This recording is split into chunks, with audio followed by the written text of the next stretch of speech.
The jhanas are states of deep concentration meditation that range from feelings of ecstasy and loving kindness to profound serenity and even expansive emptiness. This is something that can't be achieved with just a few minutes of daily meditation. It takes consistent and extensive practice to be able to experience the jhanas. Over time, these levels of meditation have been somewhat underestimated in many later Buddhist traditions. In Insight Buddhism, which was a version of Theravada Buddhism, the jhanas were often set aside from teaching and practice. However, there seemed to have been a rekindled interest in jhana over the past 3 decades or so. Nowadays, you'll find instructors who specialize in teaching jhana to both ordinary folks and monks alike. As for the historical origins of the jhanas, if we turn to the classic Jataka tales, the Buddha made the radical decision to leave his comfortable life in the palace to venture into the wilderness and seek enlightenment. During this quest, he committed to very severe austerities, such as eating only a single grain of rice per day, because he believed that there was something wrong with enjoying sensory pleasures. He thought that perhaps the way to overcome sensual desires was by depriving the body and mind of all sensations. Historically, it's said that he persisted with these practices for something like 6 years, but eventually realized that this was not the right means to enlightenment. The breakthrough, as recounted in early texts, occurred when he recollected his youth while sitting under a rose apple tree. It was there that he experienced a highly pleasurable meditative state, marking the beginning of his journey into the jhanas. He remembered that moment as a source of innocent joy, and in doing so, he started to realize that pleasure itself was not the problem. The real problem lay elsewhere. So the Buddha realized that he could continue his spiritual journey without developing a negative attitude towards pleasure. Specifically, he saw jhana as not only pleasurable, but also morally blameless. According to Buddhist teachings, there was nothing inherently wrong with it. In fact, many scriptures claim that jhana is even more blissful than any sensory pleasure we can have, and yet is also a means to enlightenment. So one of the purposes of practicing jhana in early Buddhism was to help us gradually reduce our attachment to ordinary sense pleasure. In essence, by discovering the subtle yet profound pleasures of meditation that surpass anything we can obtain through our senses, we can begin to renounce our constant craving for crude sensations. Eventually, students who are successful in jhana will be faced with the challenge of renouncing their attachment to the bliss of the jhanas. This is a more subtle and advanced stage of conscious development that is beyond the scope of this presentation. The exact definition of jhana is a topic of debate. There are different perspectives about its nature, but in general, jhana is seen as the levels of deep meditative absorption through concentration meditation practices. It's generally defined as having 4 primary states of consciousness in which the mind becomes progressively more absorbed in concentration. In this process, we detach from the external world as our mental focus becomes intensely unified by concentration and awareness. The jhanas, as well as samadhi, are not indications that one is enlightened, since serious practitioners of meditation can become skillful enough to regularly experience these levels of concentration without having the other qualities of enlightenment as defined by Theravada Buddhism. However, the 4th jhana, samadhi, is one of the few means to attain enlightenment. At the same time, how deep this absorption needs to be and whether or not the jhanas are mandatory for enlightenment is an ongoing controversy. When my mind had become immersed in samadhi, in this context dhyana or jhana, like this, purified, bright, flawless, rid of corruptions, pliable, workable, steady, and imperturbable. The first jhana is characterized by a withdrawal from bodily sensations and an effervescent pleasure referred to as piti in Pali that comes from radiant self-awareness and concentration. As with many meditations, physical sensations tend to withdraw substantially from perception, but subtle bodily sensations from the suprasensible bodies, such as the etheric body or the astral body, can arise, as well as mental movement from habitual thoughts, images, and memories. Every jhana has a specific impediment known as a thorn, which makes accessing and sustaining that particular jhana a struggle. The thorn of the first jhana is sound. It's when a mendicant, quite secluded from sensual pleasures, secluded from unskillful qualities, enters and remains in the first absorption, which has the rapture or piti and bliss, sukha, born of seclusion, while placing or projecting, vitakka, the mind, and keeping, vikara, it connected. It's like when a deft bathroom attendant or their apprentice pours bath powder into a bronze dish, sprinkling it little by little with water. They knead it until the ball of bath powder is soaked and saturated with moisture and spread through, inside and out. Yet no moisture oozes out. In the same way, a mendicant drenches, steeps, fills, and spreads their body with rapture and bliss born of seclusion. There's no part of the body that's not spread with rapture and bliss born of seclusion. The second jhana is a state of concentration and absorption. Vitakka is the act of projecting an image or placing attention on something. This always takes some exertion. Vikara is the act of fixing the mind on a given point. Therefore, since vitakka and vikara are activities of the mind that generally demand a small level of effort, they become impediments.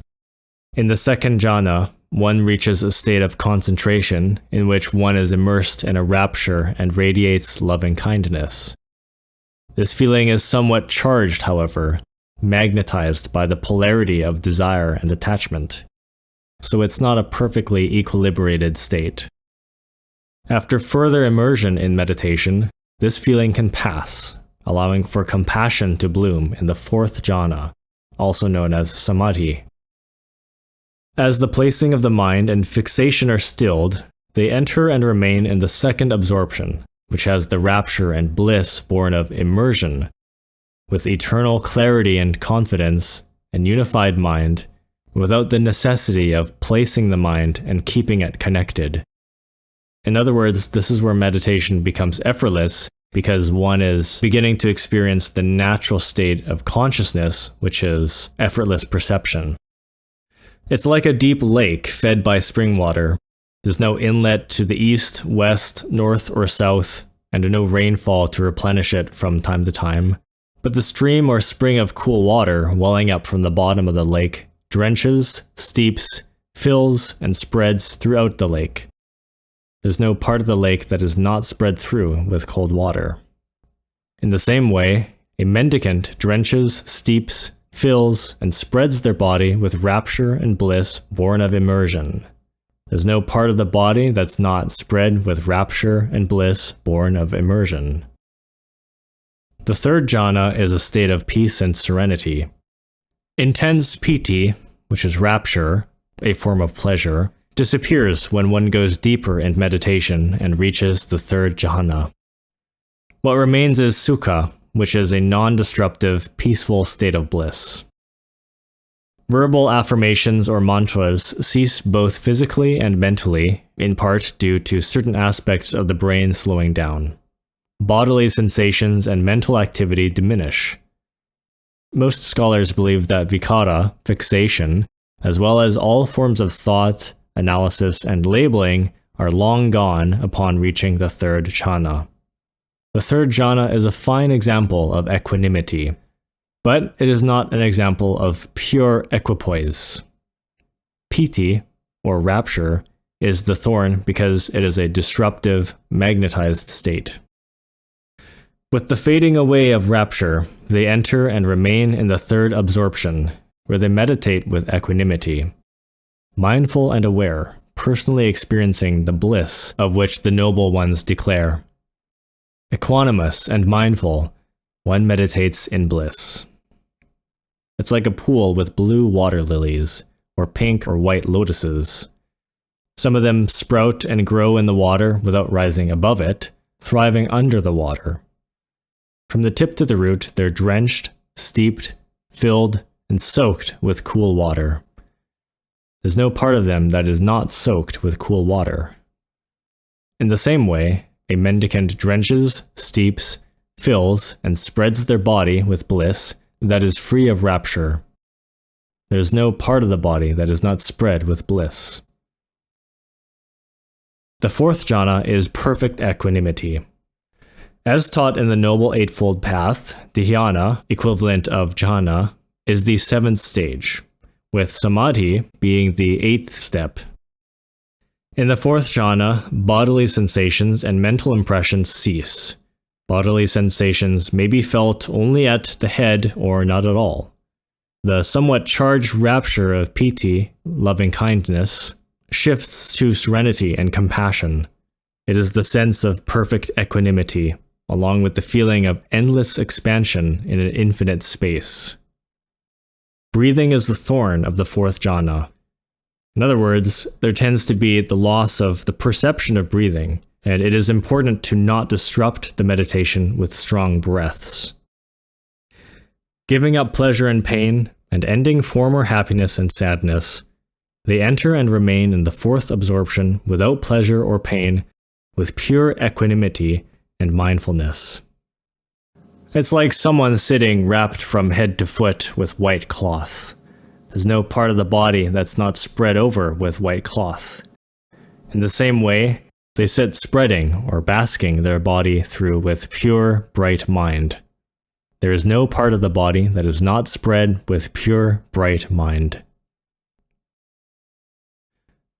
The sense of joy in the fifth arupa jhana is non-disruptive because it is non-vibratory. There's no polarity in this feeling as it is completely still and equilibrated.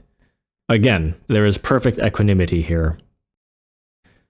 Beyond this, there is the perception of infinite consciousness, in which one perceives meditative awareness itself.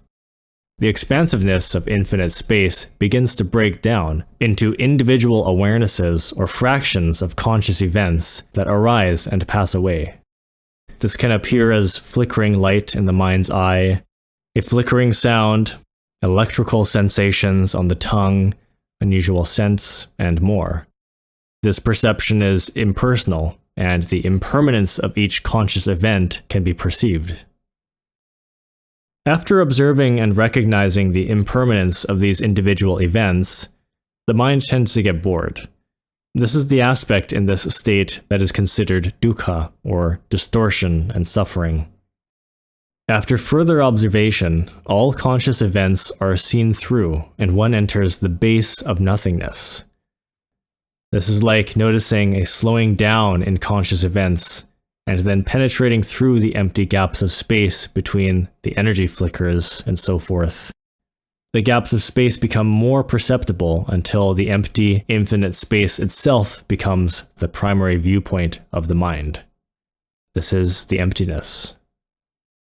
In this stage of meditation, only formations, or proto-thoughts, as Delson Armstrong calls them, arise.